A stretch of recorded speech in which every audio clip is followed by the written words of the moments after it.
अस्सलाम वालेकुम everyone. I am your teacher Shazil Khan और आज हम फ़िज़िक्स का टॉपिक नंबर 2 हम कवर करेंगे इंशाल्लाह, जिसमें हम जो है मोशन और उसकी टाइप्स पढ़ेंगे। Distance and displacement, speed and velocity, acceleration and equations of motion. ठीक है, तो हम सबसे पहले मोशन से स्टार्ट करते हैं। What is motion? An object is in motion when its position changes with respect to a reference point over a period of time.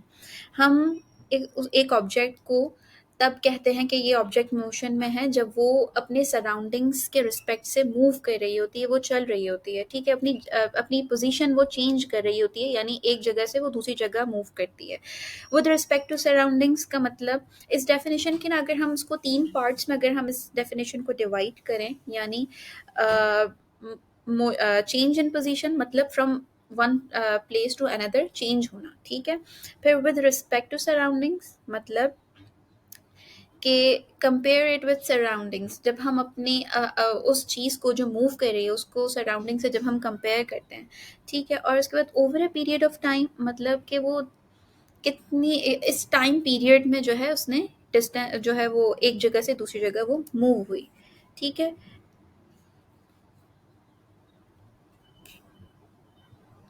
real life example, if you are sitting in in a moving bus, you are moving with respect to the trees outside but at rest with respect to the seat.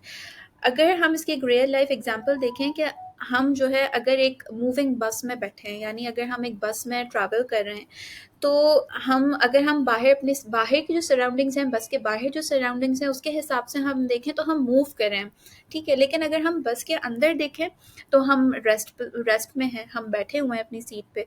ठीक है, rest versus motion. Rest position किसको कहते हैं और motion किसको कहते हैं? No change in position, कोई चेंज इन पोजीशन नहीं। जब आप सिंपली बैठे हुए हो या कोई काम नहीं कर रहे हो या कोई एक चीज़ जो है वो रखी हुई है तो उसको हम रेस्ट कहते हैं। Motion, change in position.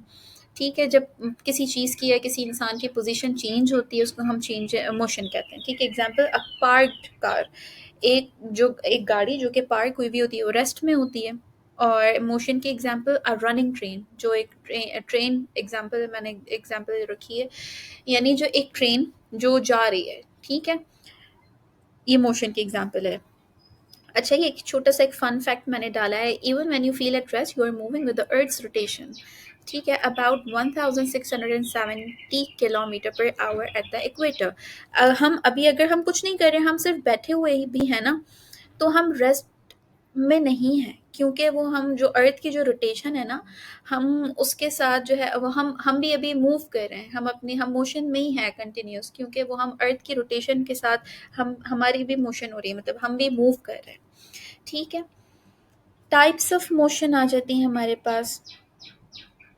Translatory motion, वो motion whole body shifts from one place to another, जिस ऐसा एक ऐसी मोशन की टाइप है ये ट्रांसलेटरी मोशन, जिसमें एक पूरी जो बॉडी है वो एक जगह से दूसरी जगह शिफ्ट हो जाती है।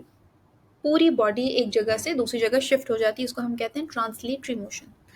अच्छा, ट्रांसलेटरी मोशन को भी फर्दर डिवाइड किया गया है रेक्टिलिनियर मोशन और कर्विलिनियर मोशन। रेक्टिलिनियर मोशन मतलब स्ट्रेट लाइन में मूव करना, स्ट्रेट लाइन मूवमेंट। ठीक है, बिल्कुल स्ट्रेट मूवमेंट, कोई इसमें चेंज नहीं हो रही है डायरेक्शन। ठीक है, example bullet fired from a gun, जब एक गन से बुलेट। अच्छा, एक मिनट रखिएगा ज़रा।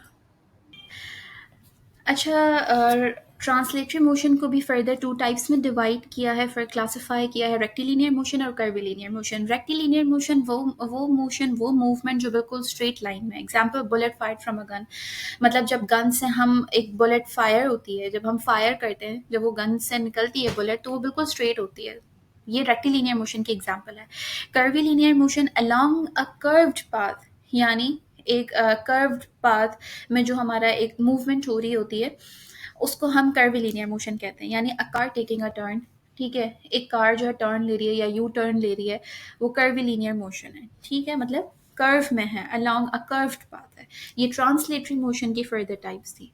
फिर हमारे पास मोशन की सेकंड टाइप है रोटेटरी मोशन। रोटेटरी मोशन मतलब वो स्पिनिंग अराउंड एन एक्सिस, जो एक ऑब्जेक्ट जो है वो एक एक्सिस में, अपने ही एक्सिस में स्पिन हो रहा है, रोटेट हो रहा है। ठीक है, एग्जाम्पल अर्थ्स रोटेशन, अ स्पिनिंग व्हील।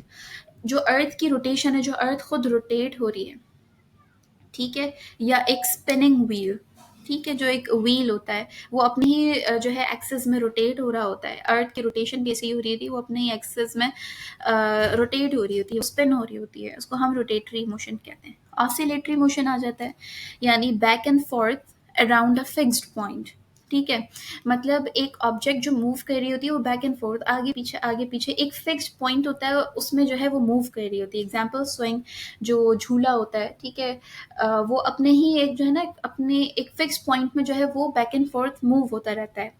या पेंडुलम, जो पेंडुलम होता है वो भी ऐसे ही मूव कर रहा होता है बैक एंड फोर्थ, उसको हम ऑसिलेटरी मोशन कहते हैं। और एक है फिर फोर्थ टाइप हमारे पास है रैंडम मोशन। रैंडम मोशन मतलब नो फिक्स पाथ, उसका कोई फिक्स पाथ नहीं होता, वो बस वो मोशन में होता है वो ऑब्जेक्ट, ठीक है। Example dust particles in air, जो हमारी हवा में डस्ट पार्टिकल्स हैं वो रैंडमली मूव हो रहे होते हैं, तो वो रैंडम मोशन में आ जाता है, ठीक है। फिर मोशन के बाद हमारा जो नेक्स्ट टॉपिक है वो है scalar and vector quantities. Scalar quantities जो है, scalar quantities that have only magnitude, size और वैल्यू बट नो डायरेक्शन। वो क्वांटिटीज जिसमें सिर्फ और सिर्फ मैग्नीट्यूड होता है, यानी एक वैल्यू होती है, एक साइज होता है, लेकिन उसमें कोई डायरेक्शन नहीं होती है, ठीक है, उसको हम कहते हैं स्केलर क्वांटिटीज। फिर आती है वेक्टर क्वांटिटीज, वो होती हैं जिसमें मैग्नीट्यूड भी होता है और डायरेक्शन भी होती है। उसमें हमें एक वैल्यू भी दी हुई होती है, एक साइज या वैल्यू कुछ भी वो भी होता है, और उसके साथ साथ जो है एक डायरेक्शन भी होती है, उसको हम वेक्टर क्वांटिटीज कहते हैं, ठीक है। रिप्रेजेंटेशन ऑफ वेक्टर्स, वेक्टर्स को हम रिप्रेजेंट कैसे करते हैं? Vectors are shown using arrows. Vectors को हम कैसे रिप्रेजेंट करते हैं? हमें कैसे पता चलेगा कि ये जो नंबर लिखा हुआ है, जो मैग्नेट है, ये वेक्टर है कि स्केलर है? उसको हम जो है एरो से वेक्टर क्वांटिटी जो भी है एरो रिप्रेजेंट करते हैं, ठीक है। Left arrow shows magnet, shows जो एरो, ठीक है। फिर इसके बाद के एग्जाम्पल हैं स्केलर क्वांटिटीज में, हमारे पास डिस्टेंस आ जाता है, स्पीड, मास, टेम्परेचर, टाइम, एनर्जी, ये सब स्केलर क्वांटिटीज के एग्जाम्पल हैं। इन सब में किसी में भी हमें डायरेक्शन नहीं चाहिए होती, डायरेक्शन की ज़रूरत नहीं है, इस वजह से ये स्केलर क्वांटिटीज हैं। डिस्टेंस, ये भी एक स्केलर क्वांटिटी है, स्पीड स्केलर क्वांटिटी है, ठीक है।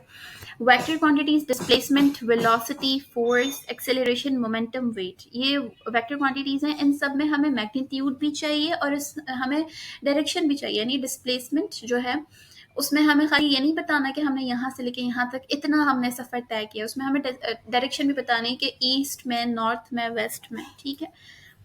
Point, scalar can never become vector unless direction is given. Vector quantity जब तक उसको एक डायरेक्शन नहीं दी जाती, ठीक है। Vector can become scalar, direction is ignored. Vector scalar बन सकती है, लेकिन अगर हम जो है उसकी डायरेक्शन इग्नोर कर दें अगर हम, तो वो जो है वेक्टर में कन्वर्ट हो सकती है। कुछ एग्जांपल्स हैं, योर एज, स्केलर क्वांटिटी, हमारी जो एज है, ठीक है, वो सिर्फ उसमें मैग्नीट्यूड की ज़रूरत होती है, उसमें डायरेक्शन की ज़रूरत नहीं होती, तो ये स्केलर क्वांटिटी है। थ्रोइंग अ बॉल नॉर्थ, ये वेक्टर क्वांटिटी है, क्यों? क्योंकि मैंने एक बॉल को नॉर्थ की तरफ फेंका है, तो ये वेक्टर क्वांटिटी है, डायरेक्शन है। वाटर इन अ बॉटल, हमारी बॉटल में जो पानी है वो स्केलर, क्योंकि जस्ट अमाउंट है, कितने लीटर पानी है, ठीक है।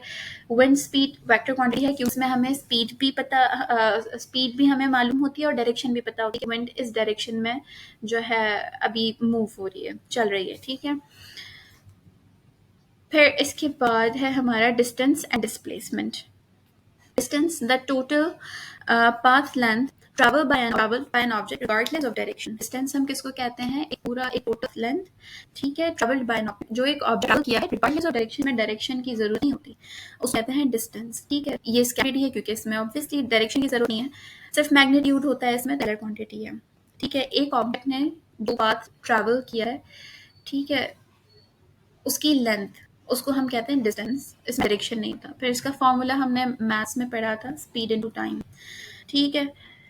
एक एग्जांपल है इसकी, if you walk 5 metre east and then 5 metre west, the distance covered is 10 metre. कि अगर आप जो है 5 मीटर ईस्ट की तरफ और आप 5 मीटर फिर वेस्ट की तरफ जितना कवर किया आपने, 10 मीटर डिस्टेंस कवर किया, 5 10, सिंपली आपने ऐड कर दिया इसमें। फिर डिस्टेंस हम किसको कहते हैं? Shortest straight line distance from the point with the direction. एक शॉर्टेस्ट डिस्टेंस, शॉर्ट रास्ता जो कि आप डायरेक्शन जिसमें जरूरत होती है, आपको डायरेक्शन अपने यहाँ से ले, अपने घर से लेके किसी दूसरे अपने, तो उसमें आपको मैग्नीट्यूड भी पता होता है, तो आप फॉर्मूला जो है इसके, अच्छा कोई स्पेसिफिक या कोई खास नहीं कि को एक डायरेक्शन नहीं लिया जो आप हाथ में उस जो लेकिन जो है लाइन आपकी है ठीक है यार तो आप मतलब आप फर्स्ट ये paragraph wise 8 meter east and then 5 meter west you are back where you're displaying अगर आप 5 meter east आप वापस 5 meter west है तो आप वहीं पर आ जाना आपकी जीरो हुई। इसके मैं अपने घर से निकली और मैं ईस्ट की तरफ गई। तो ईस्ट और वेस्ट में बहुत डायरेक्शन होता है ना, एक सूरज निकलता है और सूरज गरूब है में होते हैं, एक तरफ ईस्ट होता है तो सामने वेस्ट होता है। ठीक, अगर मैं घर से निकली और मैं 5 किलोमीटर स्ट्रेट बिल्कुल जो है ईस्ट में मैंने वहां तक मैं वॉक करी, ठीक है। फिर उसके बाद मैं टर्न लिया और वापस से अपने तक आई, तो मतलब वापस वेस्ट की तरफ आई फिर वहां तक 5 किलोमीटर चलकर फिर उसमें मैंने एग्जैक्ट मैं उसी तरफ आई, उसी डायरेक्शन में आई। तो मेरा डिस्प्लेस क्योंकि मैं जीरो मैंने कोई तो ये भाई स्क्रीन शो ये सबको हो जो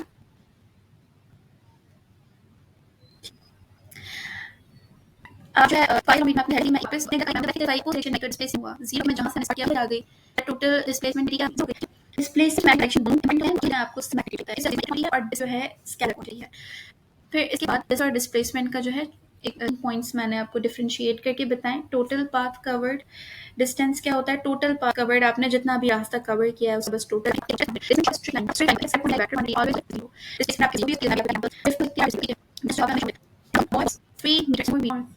ठीक है। एक बिग लड़का जो है वो 3 मीटर ईस्ट की तरफ जाता है और फिर के बाद 4 मीटर नॉर्थ की तरफ जाता है, तो डिस्टेंस होगा 4 7 मीटर। डिस्प्लेसमेंट क्या होगा, हम पाइथागोरस थ्योरम यूज करेंगे कि जो ये स्ट्रेट लाइन नहीं है, ठीक है। ईस्ट है और फिर उसके बाद नॉर्थ है। अच्छा इस तरफ अगर है तो तरफ होता है, ठीक है। तो अगर मैं एक बॉय है एक लड़का है वो अगर 3 मीटर ईस्ट की तरफ जाता है उसके बाद 4 मीटर नॉर्थ की तरफ जाता है तो वो उसकी एक डायरेक्शन चेंज हो रही है, स्ट्रेट लाइन में मूव नहीं कर रहा, वो नहीं कर रहा स्ट्रेट लाइन में। तो डिस्प्लेस में आप Pythagoras theorem under delta x square delta under root में 3 का स्क्वायर ले 3 स्क्वायर 9 और 4 स्क्वायर 16 9 और 16 को ऐड 25 के और 25 के इक्वल होता है, तो हमारे पास डिस्प्लेसमेंट क्या आ गया। फिर स्पीड एंड ठीक है स्पीड है वो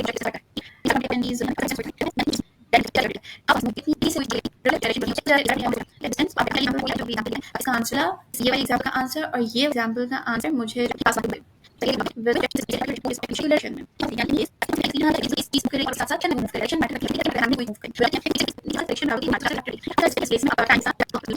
मेमोरी ट्रिक है वैसे तो आप डिस्टेंस जो होता है वो लेस होता है, डिस्टेंस में आपको डायरेक्ट जरूरत नहीं होती। डिस्प्लेसमेंट में डायरेक्शन मैटर, डिस्प्लेसमेंट में डायरेक्शन मैटर करता है वो स्केलर क्वांटिटी है क्यों, क्योंकि इसमें मैटर नहीं करती वेलोसिटी वेक्टर क्वांटिटी है क्योंकि मैटर करती है you move speed direction if directors अगर डायरेक्शन मैटर किसी चीज में वेलोसिटी है, अगर डायरेक्शन मैटर नहीं करती दैट इज फिर एक्सेलरेशन इसके एग्जांपल जो है इसकी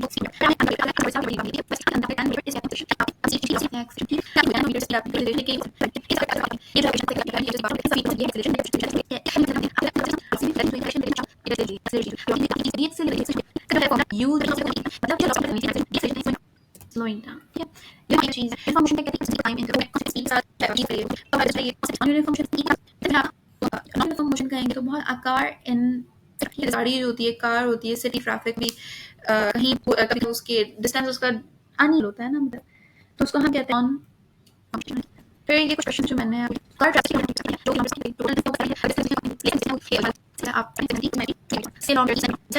प्लेसमेंट है वो स्क्वायर प्लस 8 का स्क्वायर यानी 634 which is equals to 100 to 10 kilometers east and then west